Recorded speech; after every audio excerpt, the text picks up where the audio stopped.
Hello, my name is Oliver Guzman, and this is Adaptive Chicago Productions.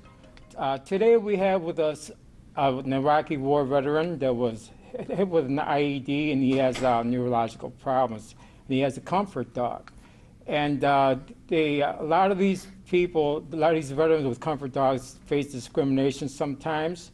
And we're here to talk with John Jans. And we also have with us Mike Tellerino, who is a member of PAWS that furnishes veterans with comfort dogs or service dogs. Thank you, and welcome to the program. So, John, exactly what happened with you over in Iraq? Back in 2005 and 2006, we were in the city of Ramadi.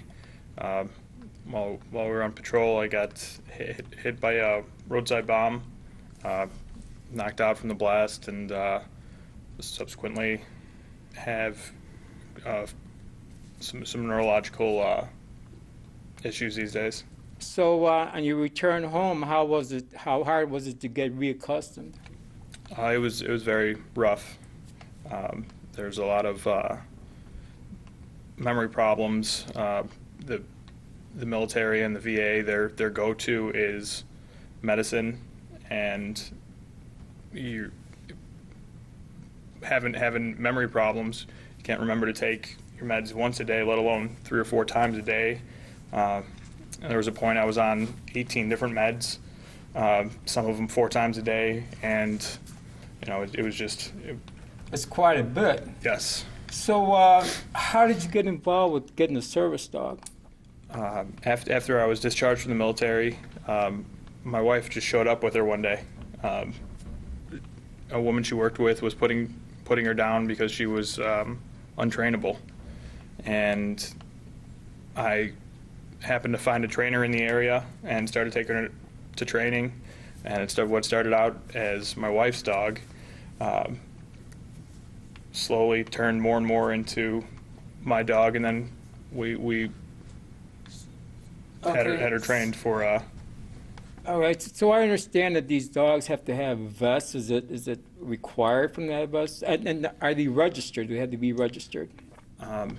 There's a registry. However, there's no certification. There's no federal or state licenses that the dogs have. The vests, they don't have to wear them. It just helps identify them. And for someone like myself that looks normal and fine, it really helps. Right. I understand sometimes when you have a service dog, people automatically think that they're obligated, or they want to ask exactly what happened. How do you feel about that? That's usually not a problem with me. She has helped me immensely, and I like to let people know how and why I have her. But when I first got her, or when I first got out rather, if someone would approach me, I had a lot harder of a time explaining why I had her and what she did for me. And how did you run into Mike Tellerino from PAWS? I was at an event at a Harley dealership, yeah. And the woman that invited me out to this event was friends with Michael. Michael was out there doing his PAWS Illinois work, and we just happened to meet. Mike, yeah. How long does it take? Just what kind of services PAWS do? Well, first of all, we have a program. It's called Pets for Vets. And what we do is, if you're a veteran with a service dog, we provide the dog with lifetime food for that dog, as long as they have that dog. We also provide medical services as well, spade, neutering, vaccinations. What happens is, when the veterans receive these service dogs, they're on an allotment to begin with of whatever amount of money it is per month. But when they're given that service dog, again, they're not given any extra money to help take care of that dog. And as we all know, having a pet could be very expensive. Correct, yes. So what Paws Illinois does now is we try to help our vets alleviate that problem so they could, not have that stress to worry about. Is there a certain age limit, age of the person has to be to have a service dog? No, service dog, there's 8-year-old kids with service dogs. Okay, so is there a certain limit to a type of disability a person has? Like John, if you were to look at John, he looks perfectly normal, but yet John suffers from PTSD. Most people are of the opinion that either, you have to be in a wheelchair, handicapped in some way, with a visual handicap. Well, people such as John himself, you can't tell, and he even has a handicap or a PTSD until he has the issue. So, John, just how does what's the name of your service dog? Her name's Allie. Allie. So how does Allie help you? She can detect seizures, blackouts. She helps in public settings. Usually, if we're sitting still, if we're standing or sitting in a public area, she'll sit with her back. Well, she'll sit facing backwards, so she'll watch, make sure no one's approaching me from behind. She'll put herself between someone that approaches us. If we're in a very crowded place, she'll walk circles around me to keep a perimeter, to keep some space. Some people suspect that because you have a service dog that they're not lead normal dog life. So how is that? What do you say about that? She knows when she's working. She's got her vest on. As soon as you take her vest off, she will wander off and try and jump up and Be your play with average you. house pet. Right. Just She be your turns average into a house pet. She knows when she's working. As soon as she gets off work, take the vest off. It's fair game. Why don't you call her over? Allie, come here. No. And this is Allie. Could you pick her up? So this is See, Allie. so like dogs, is there certain breeds of dogs that are more likely to be service dogs, or just how do you choose I them? don't believe so, John, do you? No. I think it's the individual dog itself, its personality. It has to have a specific personality to be a good service dog. And a lot of problems are now that you can go online for $25 and you can register a cat as a service animal, a Chihuahua as a service dog. No formal training whatsoever, but they'll give you a vest, they'll give you an ID card, and what happens then is that, they go into a restaurant and they just don't know how to behave themselves, and they give dogs like Allie a bad name, and people say, well, we don't want service dogs in our restaurant. Right. So how much does it usually cost to train a dog like this? We've got a program right now where we're sending 2 dogs to a Michigan prison that they're training okay. our dogs behind bars for the inmates. And what we're doing is they'll stay there to do training and advanced training. Once they leave there and they've had completed that training, John and I are in a process right now of picking out 2 veterans to be recipients of these 2 dogs that we sent there. After we meet with the veterans, we'll find out what exactly their disability is and make sure it's a good match for not only the veteran, but the dog as well. You just try to find a forever home. Illinois has a big issue right now with in their shelters and rescue groups. There are just so many out there that we're trying to save, and a lot of them are seniors or dogs with disabilities and stuff like that. Those are the dogs that are hard to place. Paw started a program. What we do is we provide food to shelters and rescue groups to subsidize that so they could spend that money on medical attention that these dogs need. Last week we donated 146,000 pounds of food to shelters and rescue groups. And and it takes a lot of people to do this. We've got a guy that has the RJW warehouse, Kevin Williamson, the CEO. If it wasn't for him allowing us to do what we do out of his warehouse, we couldn't continue with this program. So it takes a big group of people to pull this all together. Well, I know for some, I know some lady, her name is Kim Lydell, who has a service dogs, and one of the things she carries a sign that says, "Do not approach me, do not say hi to me, do not touch me." And a lot of them don't even have, that's one of the reasons a lot of these service dogs don't even have their names on them. They don't want anybody to even know the names of their service dogs. Right. How was that? Is that correct, or? I don't mind. She takes the attention off of me, and that's huge for me. It's when you walk into a place, and if I walk into a place, I start scanning the area looking for key components of the room, the exits, and looking for possible Right. Issues. issues. Yeah, so let's go that route. Issues. Yeah, issues that could come up from it. I don't look, I don't want to say crazy, but Well, if no. I've got her, people are kind of more focused on her. On Allie rather than and paying they're attention not, to John. They're not staring at me. Right. Right. No, I totally understand. I mean, sometimes, when people see a person with a service dog, if they're not blind or anything, like they The automatically. curiosity. Right. It's the curiosity that makes them ask the Right. Right. questions and stuff like that. Right. And so I suppose you're pretty comfortable with that by now? Yes, now. with individuals, yes. Yeah. But Yeah. there's been times we go into a restaurant and we'll either get refused service or Why would that be? I went into Applebee's a couple of months back, and we've been in there dozens of times. It's my wife's favorite restaurant. But there was a new manager, and he said you have to have an actual disability in order to have a service dog. So Again, if they don't I've- see it. I've got a disability.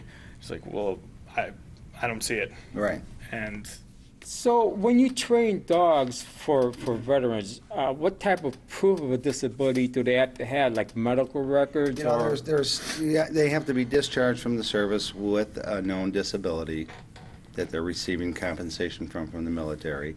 And then, like I said, Paws Illinois will meet with the veterans, find out exactly what their disability is, and then match them up with just the perfect dog for it. Not all dogs are suitable to be service dogs.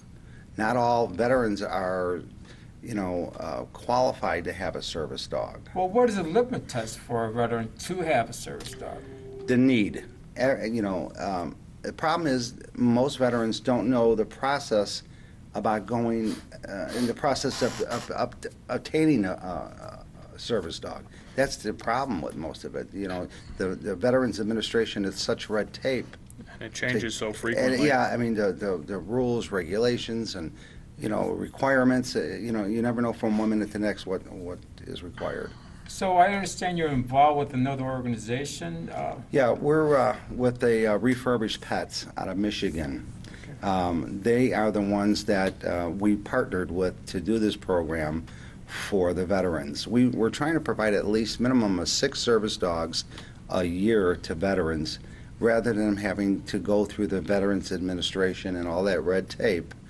We're taking that and we're running with it to give these veterans a chance to have the service dog. Now, as far as living conditions, what type of living conditions are required to have a service dog? And most importantly, do you run into problems like where you move to, or landlords, or whatever? Oh, John. All right. Well, I can't say too much on the subject. I've currently Right. got a lawsuit going with my current apartment complex over my service dog, and I've been advised not to speak Right. too much on the issue. But there are a lot of problems that. Do you think that maybe one of the problems might be some people might be scared of dogs, or they might be allergic to dogs? Look at Allie. How can you be afraid of Allie? All right. True. It's not like it's a vicious animal Right. there. That's I mean, some people are just like that. I mean, do you run into a lot of situations like that? I come across people that are scared of dogs all the time, and I know of at least 3 people that have been bit previously in their life, and Just have a fear. They're just afraid of them. So Right. they'll see Allie, and I'll talk to them for a minute, and it'll be the first time they've pet a dog in 15 years. Allie's a good ambassador Right. of service pets. I mean, she's what a service pet should be, and really is a great service dog. So how was your life before and after with Allie? Before I got Allie, it was it took me a couple of years to go out into public, and when I did, it was just very briefly, just absolute necessity, and then I would, get back home, and since having her, I'm in downtown Chicago right now. I never dreamed of being here Right. after coming home. So can you describe just like a day in a life? A day in the life, she will wake up. She sleeps in bed with my wife and I, which she helps with action dreams, and so we'll wake up and she'll just be next to me all day long, no matter what's going on, and she'll Just be a good I'm sorry, friend. Yeah. Just be a good friend for you. So, before you went into the service and all this had happened, just how was your life before all this happened? Before I went in, I was great. I was typical teenager. Lots of girlfriends, lots of partying, good times, all that fun stuff. Came home and my life was completely different. So I understand that one of the ways you cope in life is that you constantly have to write things down all the time to remember. Yes. No, that's one of the neurological. I'm sorry to say it. No, but no, that's- neurological problem that you have. Can you give a phone number or a website address to God, the yeah. people that If you know a veteran that's in need of food, medical attention, and they have a service dog or a dog, just a dog, and they need help, because they've been a veteran, they served our country, the least we could do is help these guys when they come home. So all they have to do is call PAWS Illinois, 708-990-0460, or they can go to our website, which is pawsillinois.org, or they can go to our Facebook page and let us know what they're looking for, and we'll help them out. isn't there some other organization you were telling me about earlier that you were? There's a Save a Dog, saveavet.org. Okay. What they're doing, a lot of these dogs that come back from overseas that were service dogs, they can't be rehomed. They have PTSD themselves, so they can't be adopted out. So typically the Army would euthanize these dogs because they couldn't do anything with them. The SaveAvet.org was put together to help these dogs. What they did, they have a place in Indiana that they house all these dogs that typically would have been euthanized in Indiana, and they're also building living quarters for homeless veterans on the same property. So it's just a great organization. Is there anything else that either two you want to add? You hear a lot about veteran suicides. The numbers you see are typically 22 veterans a day are committing suicide, but it's closer to 32. The numbers don't take into account individuals that are not registered in the VA system. So if you're a veteran, you're not registered in the VA, you don't count. They're life-changing, these animals. But yet, you feel these dogs have curbed to that number? Absolutely. And how's that, how do you feel that way? Without my wife and my dog, I'd be dead or in jail. I guarantee that. I know firsthand how much she's changed my life and has every day helped me. Every day since I got her, she's helped me. Is it with just a peacefulness of a relaxation? Is it? Was it emotional or It's physical? everything from I don't have to worry about having a blackout and, you know, waking up on the sidewalk somewhere, which I've done before. And, you know, she helps with, she keeps my medicine on her.